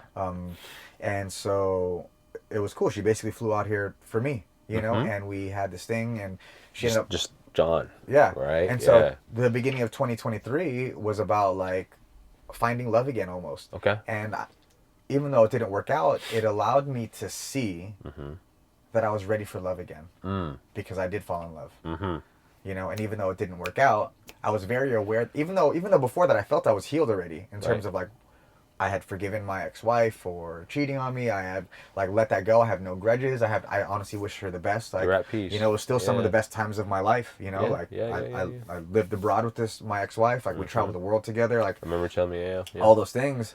But experiencing you know, this girlfriend that I had that was from abroad, like it showed me that I was healed. And that was kind of like the first half of my 2023, you know, was basically last year. Okay. Yeah. focusing on this like relationship, but eventually it fizzled out. I think it was maybe in total rough estimate, maybe like 9 months. Our relationship was like 9 months. Okay. Ish. Yeah. Yeah, and then from there, like after that happened, I just focused all of my attention on jiu-jitsu. Let me just focus on jiu-jitsu. That's what I moved down here for. I wanted to get my black belt. I moved down as a purple belt. So I just focused the rest of the year on jiu-jitsu. I ended up winning Masters Nogi Worlds at purple belt. At Vegas. Yeah, in Vegas. Okay. Yeah, dude. I got promoted to my brown belt. So I'm like checking off. I'm checking off. Thank you. Bro, Thank you. I didn't even know that. Good dap, by the way. Yeah. So I'm like checking off all these things. Like, oh man, when I was younger, I also wanted to win worlds at purple belt or this and that. Maybe it's at Masters now, but like I'm still checking off these things. Yeah. You know, I got promoted to my brown belt, and then it was like, then this year rolled around 2024. Like, I was coaching. I went to Japan with one of my training partners, Chris Durso, also a brown belt. I'm about to have you on the show, Durs. upcoming. He's gonna be on the show. He don't know it yet. Actually, he kind of knows it. Bro, this shit isn't ready, bro. We not ready, dog. But even if you're not ready, you start, because that's why we're here today. Yes, sir. Hey, amen. Amen. You know, amen. 1,000. You start. You just gotta start. You gotta start somewhere. You gotta be a white belt, and you have to be okay with being a white belt. Yes. Yes. You have to be. Okay a lot of people are scared of that. That's the thing, right? Mm-hmm. That is the theme almost. Yeah. And you know, we pre podcast we were in it, but like here we are, because I love this man, great man. I'm glad he's holding space for me, holding grace for me, and likewise, because. And just to switch it off, like I wanted to ask you, like, what were your healing elements? You know what I mean? Because this is what I like to ask people, because coming out of something so committed, right? Like, again, it makes your mind and your heart think a certain way for so long. When you lose that, you know, like, what you got left, right? You got yourself, but you're left with the whole picking up the pieces thing. But what were the pieces like? What were the pieces like for you? Because you came here, we were we're in Oppa right now. Like that was you knew that was a staple, right? That was a staple for real. But like the other elements in that subject, you know, like the sub elements of Oppa to the sub elements of you training, there's a lot of things, like the fears, I guess. What was your fears coming out of the divorce, I guess? Because I don't know if we touched on that. Okay. We're going to take a quick pause. I'm going to answer this question, but I'm just going to I'm figuring this out as I go. I'm trying to check battery life. I'm sure you saw my hand touch these GoPros earlier. I'm just trying to see where we're at. What do I do? So it looks like we're at almost an hour, and the batteries are both about to die. Yep. So check it out. Again, this is our first one. I'm just figuring this out as I go, to be completely honest and authentic with you guys. I'm figuring this out as I go. I was at my homie Shane's house last night till 3 a.m, trying to dial in angles and audio and lighting. Okay, now we're recording both channels. Oh, this is the... Why do you have to do that? Is this the red means it's recording on the DJI, and the green is it's just transmitting, so you know it's recording both or not? Yeah. Okay, that's good to know. There's a record button here. Yeah, that's What about huge. that link button? What do you think that button is? I think it's just to pair the transmitter to the receiver. My man, like, he really was, yeah. You just had to do it, because I have a limited time to do something. Anyways, we're going to take a little break. I'll probably pour us another glass of whiskey, maybe. But what I'm definitely going to do is I'm going to swap out these batteries. So in the future, I guess this will be the time where we go to commercial break. I highlight some sponsors. Hit the ads. Yeah, hit the ads. Hit the ads. You know, sponsorship. Hopefully, you know, manifest the sponsorship from Centauri Whiskey. Centauri Whiskey. We can do a little commercial. Come on, Centauri. Like, look at this tea house. You know, you want to sponsor this. We're drinking some Japanese theme, Japanese anime. Come on. We shouted out New John. Yes, Anyways, cool. We're going to take a little break right here and pause just so I can change out the batteries. We will continue this conversation just to kind of dog ear this. What question are we going to return to? It was the healing of your divorce. Like, what were the sub elements of everything that you were already involved in? Like the van, you know, you coming back with you touched a little bit on it, but like healing elements, or of it could be something of that. Because I'd like somewhere advice. In that space. Yeah. And we could refine that as we go. Okay. Cool. We'll revisit that. We're gonna try to pick up where we left off. Like I said, I'm just gonna swap out some batteries right here. This is like live in the wild, exactly how it is. I'm not trying to hide any production value from you guys. I just finished it. Sorry. Cool. No, I'm gonna finish my glass right here. We're gonna swap out some batteries. I'm gonna pour us another glass of whiskey, and we will continue on to part 2 of the podcast. So I hope y'all have been enjoying so far. If you don't have a drink yourself, feel free to join us for a drink. I hope you're not driving while you're listening to us. But if you are, don't have a drink. Do not drink and drive. New elements. But if you are posted up, yeah. Also, we might take a break because you know what? If I look outside real quick, it is almost sunset. So maybe we'll do a little clip of just to show you guys where we're at right now. I'm in it. And then we'll come back in and we'll like run back this podcast for part 2. So yeah, hope y'all have been enjoying. Want me to hit the power? You want to hit the plow? Yeah, I got you. 1, 2, 3. All right, so we just hopped out of the van, like literally just out of the van. In realness, that's all the stuff that I had to put in the back of the van so we can have this podcast. Hey. But yeah, we are here at Kate Sessions in Pacific Beach. Look at this. Yes. Look at that. That is where we're at. Let me give you a swap this camera. Live and direct, man. Life be life. Life be lifing'. Okay, this is what the fuck is this? This is segment 2, episode. Yes. Okay, episode 1, season 1, segment 2, part 2. Yes, on it, dude. On it. Yes. On it. Okay. Yeah. So we are back. We just took a little, like I said, we just took a little break outside to just kind of check out the sunset before. I mean, it was kind of already down when we went out there. Pink skies. Yeah. I mean, it's still beautiful nonetheless. Yeah. But just take a second to take a break. We are now back with a newly poured glass of whiskey. Cheers to that. Cheers. And some water as well, because it's important to stay hydrated. You know, water is life. Water is life. For real. Yeah, y'all need to do lymphatic drainage. If you don't know, look it up. It really helps. It helped me lose. I was just telling you, I was massively overweight, but I think practicing lymphatic drainage helped me a lot in that process of healing within myself and, well, mentally, spiritually, and most importantly, physically, because we got to be here, right? I know. Yeah, we gotta be here. We gotta be here. You know, if you ain't here, where you at? Where you at? Because here's really all that exists. Yes, truly. Here's really all that exists. The never-ending present moment. 1000%. Right? Yeah. Past is a story we tell in our heads. Future is a story we tell in our heads. Really, the only thing that exists is the everlasting present moment. Carpe diem. Seize the carp. Hey. Seize the carp. Seize the carp. Putang ina, seize the carp, ha? Putang ina, dude. Hell yeah. Yeah, so where we at? Like, we were talking about, and just because of Filipinos, right? Yeah. Filipinos don't know how to deal with separation. Ooh. We can't. Like, that's generational trauma for real. Yeah. Like, because truly, Filipinos don't ever separate. You know, there's marriage separation and all these nuances of how Filipinos get away with separating, but you're truly with one person for the rest of your life, right? Right. We were talking about your past. Yeah. The divorce. Yeah. And then I think I had asked you where we left off, like, what were the sub-elements of healing for you in the big elements, right? Okay. So healing, I would say, actually, I'm going to give the most credit.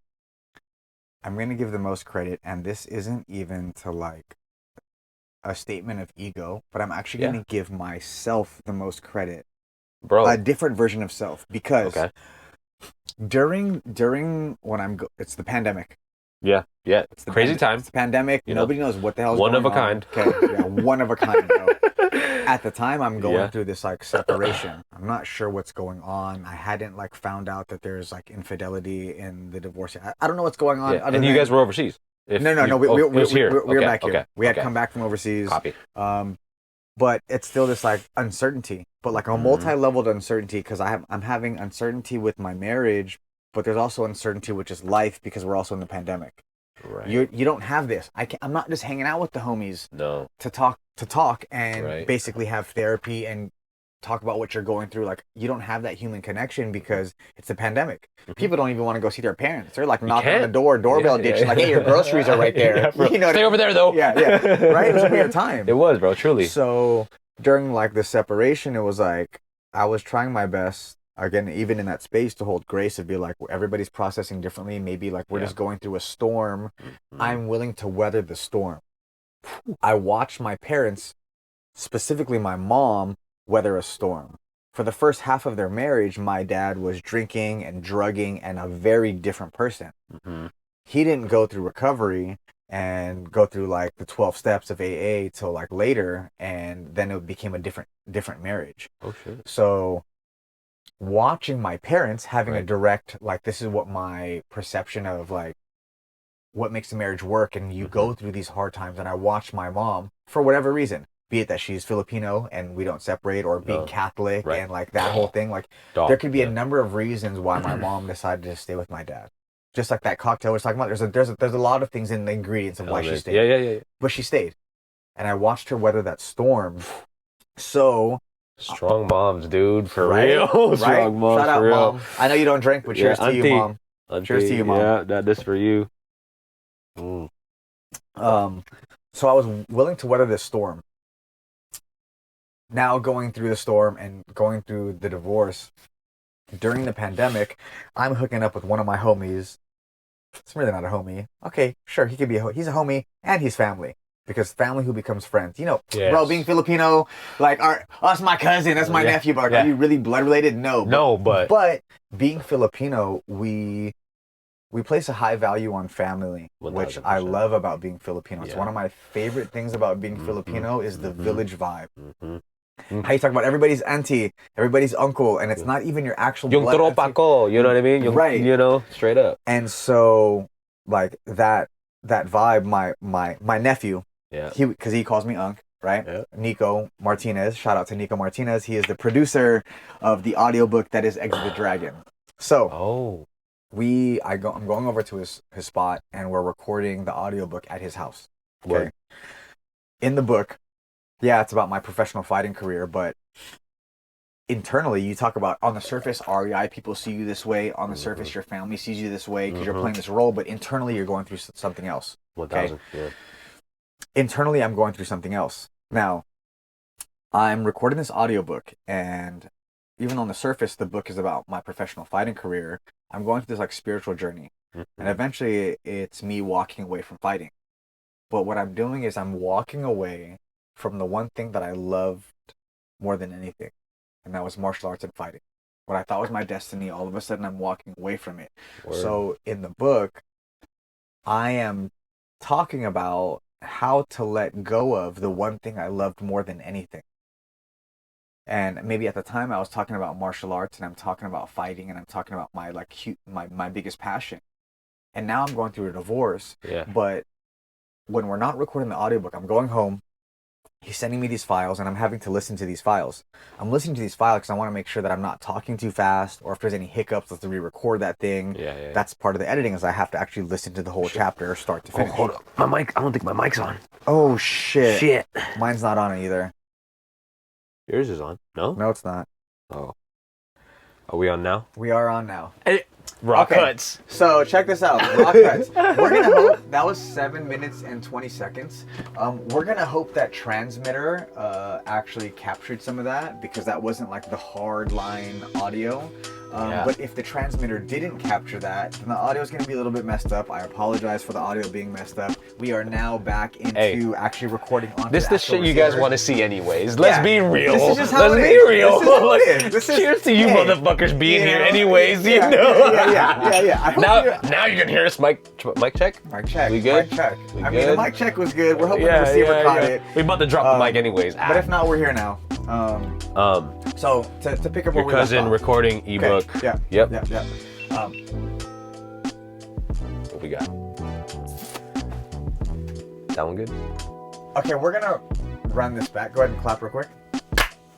Well, I'm gonna do that again. whatever. We'll figure it out. We'll figure it out. Actually, you just do one clap. Okay. Cool. We'll use that clap. We've been back for about how long is this one? 7 minutes. None of these are recording, actually. This one is.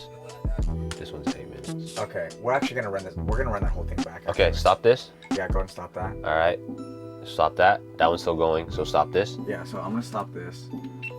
Okay. Go ahead and you can hit record. Okay. Excuse me. Go ahead and check your mic that you're I think recording. my mic is the good. red. Is the red thing I on? believe the red is on. Cool. It caught me in the middle of this, and I was like, dude, I don't think Hey, our mics good are job. on. Good job, remember that. I'm, you know, Okay, we're working. We're so working. I'm We're not working. sure. I'm not sure what the final edit's gonna look like on this. It's gonna be great. We obviously kind of just did like 7 minutes on like the comeback of 7 or 8 minutes on the comeback recording, and realizing I didn't like hit like hardwire record. So I'm not sure what got captured or what didn't get captured. But to catch you up, if it didn't get captured, we're kind of just talking about. Kind of the healing that I did post-divorce, which Peter was asking about. Yep. And I was talking about recording the audiobook and how listening to myself, having to edit, and all I'm doing is I'm just, like I said, I'm listening to if there's any hiccups, if I'm talking too fast. How your voice sounds. How my voice sounds, yeah, all of yeah. that. Is there too much noise in the background, whatever. Right. But I'm listening to myself narrate the book, which means it's my voice. Why? Because I just recorded my voice. Right. Which is the voice that we hear in our head. Yes. So it's this weird like Inception Matrix thing that I was going through of like, I'm working on a project, I'm recording an audiobook, I'm having to listen to the audiobook, and I'm listening to my younger self talk to my even younger self on how to let go of the one thing I loved more than anything. And even though at the time that was fighting in martial arts, now I'm going through a divorce. Right. I'm now having to again let go of the one thing I love more than anything. She-dog. That's my relationship. That's my wife, who is now now my ex-wife. Right. But at the time, that's the one thing I loved more than anything is my partner, my person. Yeah. And Your so person. Right. listening to me talk about how I had to let go, and knowing that it's going to be painful. Like you just talked about, like you just got this new tattoo, right? Yeah. Well, Here's the thing. Our tattoo's painful. Oh, 1,000%. 1,000%. Yeah. Do you still get them? Yes. Can you handle the pain? We have to. Yes. Okay. We need to. We need to. We need to. Right? So I knew there was going to be pain involved. Yeah. I had been through the fire before. Yeah. I had been through what it felt like to have to let go, like I said, Phoenix, of the one thing you son. love more, the Phoenix. Yeah.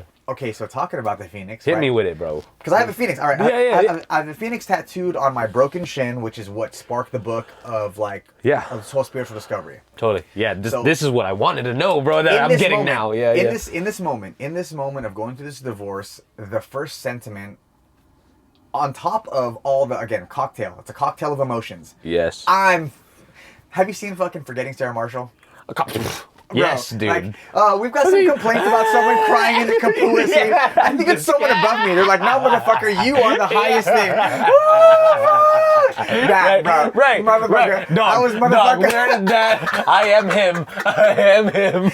I was in the motherfucking Kapua suite crying, right? Like, you're talking about, like, dealing with, like, this divorce. All and of heartbreak. it. Yeah, 1,000%. All of it. Yep. And life, right? And tomorrow. Life. All you know, things. yeah. And the sentiment, because obviously, like in the book, that's like it was like the rise of the Phoenix. I broke my leg in my second pro fight, and it sends me on the spiritual vision quest, and I become reborn. Yes. Which is why I got the Phoenix tattoo on the leg that I broke, because it's to symbolize the rebirth. Yeah. And then when I was going rose from the ashes, right? When I go through this divorce, there was a part of me. Yes, was I the motherfucker in the Kapua suite crying? 100%. Had to be. I was crying. I was heartbroken. Hey, real men cry. Real men cry. Real men cry. Yeah. Right? Right? Got to. You know, let's if you never been even pull that back, not to be in this whole like non-binary they them thing, because that's a whole other thing. And I work with a lot of people who kind of are in that space. 1,000%. And it's important to respect people in that space. Yep. But not even real men, real human beings. Yes. Are willing to be vulnerable and accept all the emotions that come with being a human being. Yep. So, in that space, it was funny because like on one hand, I'm going through the fucking shittiest time of my life. The most pain, the most hurt. Honestly, the emotional pain was exponentially far more hurtful than the physical pain of actually snapping my shin in half. Right, like the emotional heartbreak of going through this divorce, right? The other side of me, maybe the soul side of me, the higher self side of me, the whatever label we want to call that side of ourselves, was like, hey man, if you didn't know, the Phoenix dies more than once. See, that's perspective as fuck, dude. Multiple chapters, right? Like if we talk about transformation, just say, okay, 2 transformations. The 2 biggest metaphors that people give are the phoenix of a rebirth or a butterfly. Okay, let's Truly, just talk about yeah. the butterfly first. The Okay. butterfly has a single life. So we talk about like, oh, you transform, you go through this transformation, right? You're a caterpillar, you're gonna turn into a butterfly, cool, and we throw roses at this butterfly of transformation, Right. not realizing that when that motherfucking caterpillar goes into its cocoon, Yeah, it it's literally crystallization. liquefies. Yeah. It melts. Everything that it is becomes something else, and we don't talk about that part. The compost, the melting of everything that you think that you know, and you go through this transformation. Now, in the lifespan of the butterfly, it only goes through that once, right? Because after the butterfly, it dies, only to be reborn, right? Yeah. But with the legend of the phoenix, it's like the phoenix is a cycle, and it constantly dies and burns and goes to the ashes in order to be reborn. Yeah. And so the soul side of me, almost as if like watching John, the human, go through what it's going through is like, hey bro, you already have a phoenix. I'm just letting you know. The phoenix dies more than once. Yeah. And not only are you going through this divorce right now, but like there will also be a time in the future where the phoenix dies again. Yeah. Trials and tribulations. Because it cycles. Yep. And nature teaches us that life is in cycles. It's winter again. It's spring again. Yes. It's summer again. Yeah. It's fall again. The problem is humans don't live in cycles. We live in a line. Yeah. Linear, right? We live linear. Yeah. I'm born at this age. I die at this age. We Right. have this line, this Right. blip. Born 1985, dies whatever the fuck year I decide to Right. die. A to B. Yeah. A to B. Yeah. We have this line. By this age, I should have this job. By this age, I should be married. By this age, we have this line. Dude, pressure, social pressures. Social pressures. Yeah. But it's like the reason that it doesn't sit with us well is because one, flowers bloom at their own time. Yes, And some sir. flowers bloom here, and some Yeah. flowers bloom here, and some this and that, and it's a constant blooming, and we are constantly blooming, and it's the cycle. You're going through things again. You're visiting things again. I'm coming back to San Diego again. I came out of town and fighting again. Oh shit, I'm going through another surgery again. Like all these cycles again because we are nature. As human beings, we've come up with technology and we have GoPros and microphones and things like that. So we feel like we're just this Fucking lights, hot water. king of the castle. I am the king of the castle. You know? Hey, shout out to van lifers because you know when that first hot water hits, you're just Bruh. like hot water blessings. Yes, right? yeah, jobless. Sorry. Yeah, boy. And yeah, dude, perfect. So Dude. I would say to kind of come full circle, like my younger self helped me heal my older self because I was listening to my younger self narrate about an even younger Such a version trip. of me. It's a Such a trip. fucking trip. It was Yeah. so meta. It was like Inception. Yeah. It was so meta. Yeah. Okay. So I would say I would give myself the most credit in terms of my healing because of experience I went through. Own in the that past, shit, son. right? Yeah, own that. Yeah. The second, and it's actually kind of cool that you bring this up because I've actually filmed some content around this, but I've never released it, is like, and it's almost like why I dance when I fight. Dancing was the thing that I give the most credit to next in my healing. Dancing, bro. Yeah, dude. Dancing. Hit me with it. Hit me, dog. I'm gonna hit you with it. Motherfucking tinnickling and shit. So it's like, yeah, naturally, right? Yeah. Oh, I want to touch. Put that back in. Here we are. Cheers to that. Oh yeah. Cheers to that. Yeah, Cheers to yeah. that. So the dancing. Yeah. Hit me. Because I want to touch on it a little bit, but I want to hear your side first. Because yeah, naturally. It wasn't about I'm going out to the club and I'm dancing. It's not that dancing. And a lot of it, again, Nico Martinez, producer of the audiobook that is Exit the Dragon, he is also part of his healing, who I also give a lot of credit to because he's one person who I was having space with like this, and talking about fellowship and talking, and like I said earlier, even before we were recording that, my dad spells therapy TALK because really it's just about talking. Yeah, taking notes. That one hit for And sure. me and Nico, he was also going through something in this brotherhood that we're sharing. This is a brotherhood that I share with him, even though he calls me uncle and he's my nephew. And our sisters, this our and that. sisterhood, Whatever, they're all of them. all of them. Connection is humanity. 1,000. He was also a pivotal piece in that, but because he was so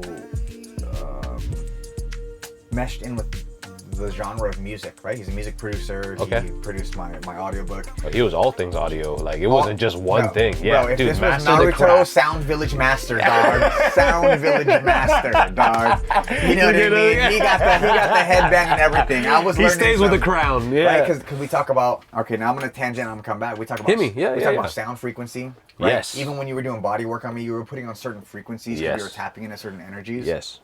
But But I'm glad you remember that. That's yeah, crazy, dude, son. I do Yeah. remember that. I do Yeah, remember that. That's crazy.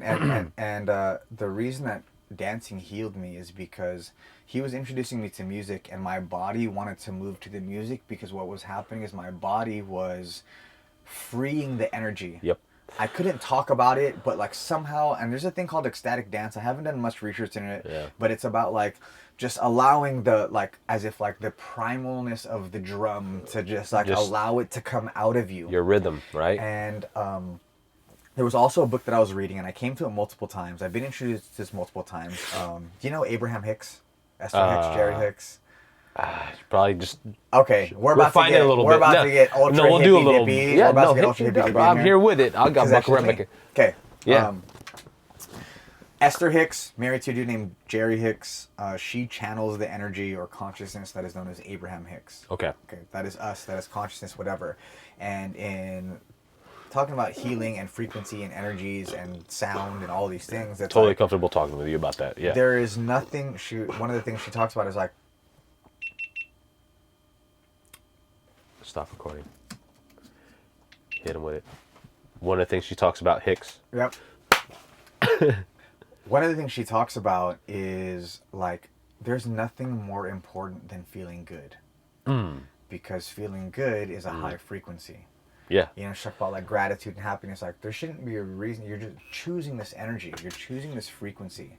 As if we're listening to a radio station. And most people don't listen to radio anymore because we have streaming things like Spotify and things like that. Clear But, like, channels lost. Clear channels. let's say from where I'm from in the Bay Area, like if you're to put it on 106.1 KMEO, like then you're gonna get the hip hop and R&B. Right. I'm not gonna hear any rock on that channel. I'm not gonna hear any country on that channel because it's not that channel. Right. If I go to the oldies channel, I'm not gonna hear anything that was past 2000. Right. Right. That's just the frequency, the sound that I'm on. Yeah. And so it was about tuning into a certain frequency, and that frequency that I was tuning into was basically like healing and love and feeling good. And what made me feel good was dancing, because I was somehow moving the energy through my body. I couldn't explain it with my words, but by moving my body and allowing the music to come through me, I was somehow allowing myself to move through some emotions, Right. and kind of process it without talking, without explaining it. And I still don't even know how to explain it. What's happening to you right now? Like, I feel like it's truly doing something to you right now. Like, it's coming out of you. Yeah, like, and you know, we like, think about emotion is like to emote, like to move to take an emotion, to take right and put it into motion. Yeah. To take the fear, to take the sadness, to take the pain, to allow this motion to move through you. Because you talk about going back to, like, say when you were younger and your father died and you had to basically assume this role. You're not able to process those emotions because you're not only don't have a space to reveal them, don't even know how to reveal them Right. yet. And so it sits with you for such a long time, to where you literally weren't even able to fully unpack it till how many years later when you're in the Philippines with your sister and you're at your dad's grave. Like, how much time had gone by before you were able to process those emotions. Right. Now, to take those emotions and to be able to, like, put them into motion, to be able to let them move through you, to be like, yeah, man, that tattoo, like, that pain is going to suck, but just, like, allow the pain to be there and let it move through you, and then the pain goes away. It does. But if you avoid it, it stays there and it grows. But you actually have to allow yourself to feel it, and not only feel it, allow it to pass through you. Exactly. And so somehow dancing, being by myself, dancing became therapeutic. I would listen to music and I would dance by myself and I would shadow box by myself, and I'm like, bro, you're a fucking weirdo. What the fuck are you doing? You're shadowboxing, you're freaking dancing. And sometimes I'm like smoking. Sometimes it doesn't matter. I'm just like moving. I'm like somehow moving some emotions through me. So there was a lot of that. I feel like dancing helped me heal. I feel like listening to the audiobook helped me heal. I feel like journaling in general, with all the things that I go through, helps me heal. Right. Reading helps me heal. I'm getting different perspectives. Talking to people, like I was talking to my nephew. Therapy. And he's going through his own thing with his relationships. And now we're basically having brotherhood and fellowship of going through these things of men and women and the things that you go through, and that is healing. Yeah. And so again, coming back to cocktails and making these Moscow mules and putting all these things, there were a lot of things that aided in my healing. And just because the main ingredient in my healing was, say, vodka or whiskey, or the main ingredient in my healing was dancing and healing, writing or right. listening to whatever it is. It wasn't even martial arts, but there was sub-elements. Your healing may be different, but there's a lot of the same elements that go into that. 1,000. And everybody's healing is going to be different because they're in different places. But to answer your question, obviously very long-winded, those were the elements that I feel helped in my healing. Nice. The audiobook, having my nephew Nico as another man to hold space with, who's also going through some stuff with his relationship at the time.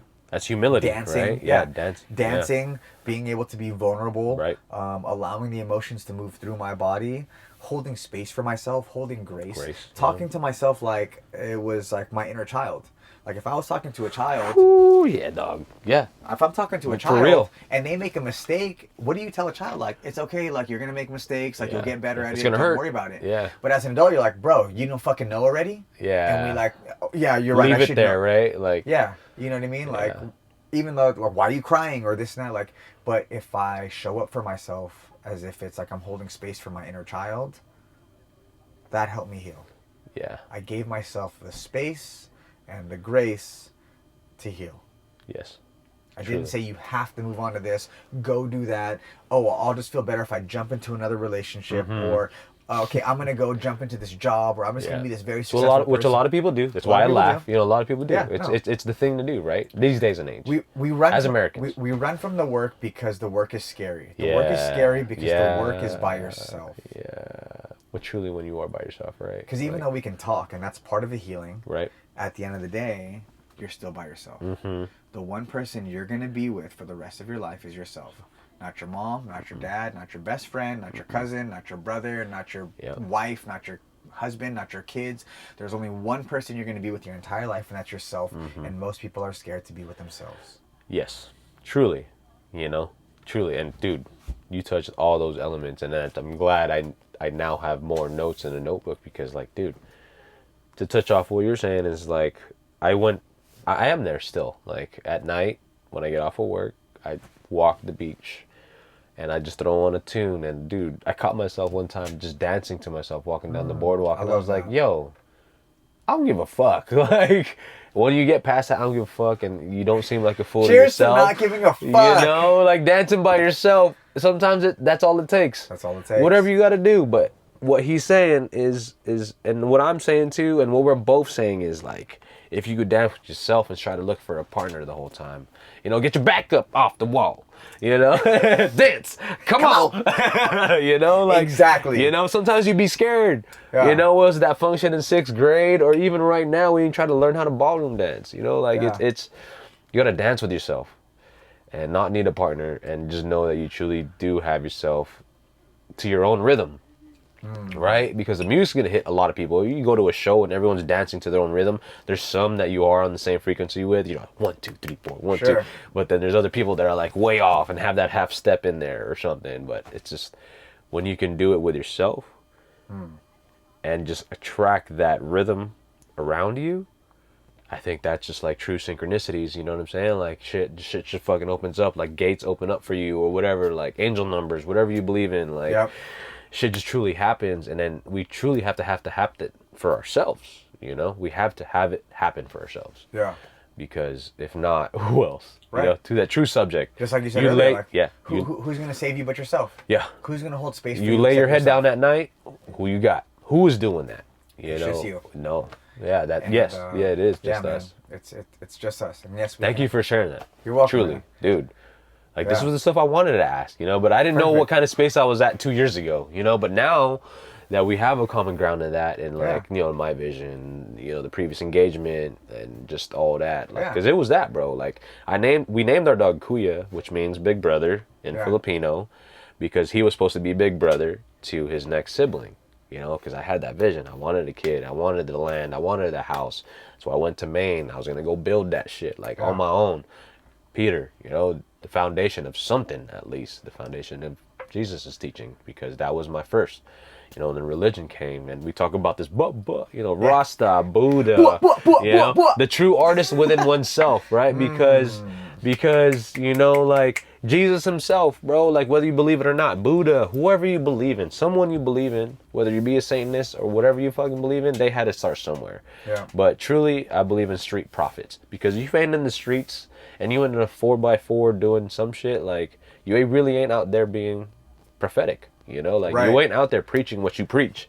You just in this little box thinking in the shit in your head. Right. But when you out there doing the action and you about that action, bro, like, what other... I have a place in heaven. I'm working on my wings. You know, I have a place next to my dad, next to my Lolo, next to my uncles, you know, because I know they earned their wings because what they left behind, you know, like street prophet, like thug hippie, whatever you want to call it. All the good things in life, I guess, you know, like you see orange a different way. You see the ocean a different way. Like, we truly revealed that within ourselves, and in that journey, you know, those sub elements of your healing, like, that's us working on our wings, right? Like, whatever, however you want to label it. Sure. And I think that's what the life is about, and what this is about. Whatever, you know what I'm saying?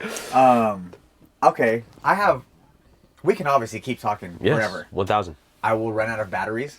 We All will run out day. of battery life. There's not enough This GoPros. is the human connection. There's not enough time Yes. for everything. But if I were to ask you a final question, based on what you kind of just said there, and kind of where we have been circling around. Okay. You've been through all these things. You're obviously asking me questions because of things that I've been through that are similar paths that you are. And you kind of were just talking about, you know, talking about your dad or these people that have earned their wings, and you have this place in heaven. And we don't know when we're going to die. That's it's funny. true. I can't say that truly. I'm sorry. Okay, no. We're gonna play with that. We're going to play with that motif. It's funny. Time is the one resource that we spend without knowing how much we have left. Truly. You spend money, but you know how much you have in your bank account. Yeah. You know if you're overdrafting. You know if you have a lot of money. You know if you don't have to look at all. Time is something we spend. We actually don't know how much we have left. Mm-hmm. So let's say today is the last conversation that either of us are going to have. Mm-hmm. And whatever's recorded here on these GoPros is the last thing you're going to tell people. And you don't have it all figured out. Because we're constantly becoming. Right. The garden is never done. Right. We are never done. We will die unfinished. When we die, the inbox will be full. Yeah. When we die, we'll be working on something. Something will always be happening. Oh, the purpose. Okay? Purpose. So in this moment, Yeah. today is... I don't even know what the fuck today is. Today is November 19th. Tuesday, Yeah. November 19th. Yeah. What is something, if you could leave, whether it's humanity, whether it would be an unborn child, whether it would be just the next generation of humans, if you were to leave them some type of message or thought, and this obviously changes because we always change, but in this moment, today, November 19th, 2024, what idea or thought or sentiment would you want to leave? And sorry for getting a little emotional, because I do, and I know what today is. Today is actually my ex-fiance's birthday. You know. Wow. Happy birthday to you, Gabby. I haven't reached out today, but today was emotional, and I know that this is where we're at, so I'm holding that emotional space. And I got a little emotional there for a second, you know. To Gabby, cheers to you. Cheers to being. But to start it off with that, like, if I were to truly leave one thing, and I think it's a culmination of everything we talked today, and then this is kind of what we're doing, is like the time spent with people, you know, like it's the energy received and given, and if I were to truly like wrap it up truly into one thing, is what was taught to me, was taught to you, is like, be a good human person, just a human being, whether it be anything that's out there nowadays. Sorry to keep it really short and sweet, but like, I truly move with why I wear my heart on my sleeve. You know, like when you first shook my hand, this is what I offered you and gave you, and I still have only hearts. Like, I wear my heart on my sleeve like a motherfucker. I'm a Scorpio that wears his heart on his sleeve, and I'll give respect no matter what until it's taken. But even now, this is the stuff I'm learning. Even now, if I give it and it is taken away, I'll still give it. I'll give until the end. Like, that's what I was taught. That's what I'm around. Like, granted, I won't be able to give you, you know, like financials, but I'll be able to give you emotional advice with your like emotional maturity or whatever space is needed. Even the space, the grace, everything we're talking about tonight. I think the biggest part is like having a sense of self at the end of it, because you have no one else but yourself, right? Like, we look to so much, whether it be this mother, father, sister relationship, you know, because if you don't have a good relationship with your mother, father, you're probably close to your siblings, or vice versa. I think just space of self. And I'm going on a tangent, but there's just so much to say to so just much to that say. one, and to touch off of like the time part, it's like that too, you know, because we don't know. We don't know. We don't know. But I'm truly grateful that I stand on 2 feet every single day. You know, like when someone's having a hard day, be like, smile, you're on 2 feet, son. And if you ain't on 2 feet, you're at least on one, you know, but you still got 2 eyes, you got 10 fingers, you got what you got, and use what you got. Whether it be that little grain of knowledge, you know, that little recording of the ebook, you know, that little making the whiskey, like adding the elements to a Moscow Mule, you know, like pouring some water, like the art in that, the love in that, you know, like straight love. Like that's, what else is a human to do? Because if the, yeah, this world would be burning if we had hate constantly. You know what I mean? Like, that. it doesn't get any worse. I guess, right? Honestly, it's as cliche as it sounds, and sometimes cliches exist because it is what it is. Just It's like real stereotypes. life. It's real Yeah, life. yeah. Love is really the answer, Yep. because we talk about holding space or holding grace. What is that? Showing love. Yeah. Being able to have conversations with people is showing love. Yeah. Being able to dance and not worry about what people care about you is showing ourselves love. Yeah. And being present is loving the moment. And I feel like no matter what the question is, the answer is always love. Yeah. Truly, man. And answer is I always second that for sure. Yeah. Because it's always harder to hold and onto something and then just let go, right?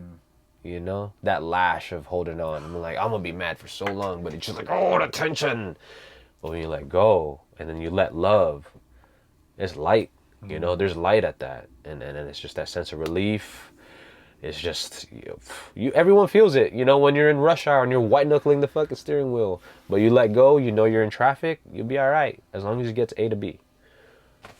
Because everything else in between is the moment, you know? Like, give yourself grace in that moment. That love, that all that we're talking about here, folks. Yes. You know? Yes. Smash those fucking subscribe. Smash whatever he gonna do, but Yeah. this is one of one. Yeah. Show me some love, motherfucker. Get in the comments. Yeah. I mean, you know. Yeah. I love that. I fucking love that. I love you, bro. I love you. Straight up. Oh, bro. Man. I fucking love you, bro. You know, automatic. This had to happen. You had to hit me. This is where we're at. Yeah. This is what we're doing. And I'm glad and honored, like, in the synchronicities of it all, because now I see that. I know I'm going to see the fruition of what you bear. You Fuck know? yeah, bro. In all Fuck yeah. aspects, dog. Yeah. Like, you're going to come Yeah. out this shining no matter what. Appreciate that, That dude. motherfucking doctor better be ready, dog. Yeah. Because that's tough motherfucking skin. Hell yeah. Well, obviously we could talk forever, and there's Yep. we're gonna be hanging out. Even I'll be on back. the podcast, I'll be right? back. Yeah, he gonna be back. Yeah. First episode though, the first one. But we both look like we have a little sip left. Yeah. So on Yeah. this final Yeah. cheers, let's cheers to love and letting go. Let it go. Cheers. Cheers, man. Boom. Thank you. Thank you. Thank you. For real. For those of you that have been tuning in, whether you are watching on YouTube or Spotify or I don't even know what this is on yet because I haven't done any editing. This is the first episode, but whatever you're consuming this on, I appreciate you. We appreciate you. I hope you've enjoyed yourselves. If you are watching this on a platform that allows you to comment, like, and subscribe, Hit that shit. do that shit. But yeah, show us some love and let us know what you want to hear, who you want to see, all those things. I hope you learn to love yourself. I hope you learn to let go. And yeah, allow yourself to just be. Hold space, hold grace for yourself. Allow yourself to process the things that you're going through. And we'll see you on the next one. Shoots.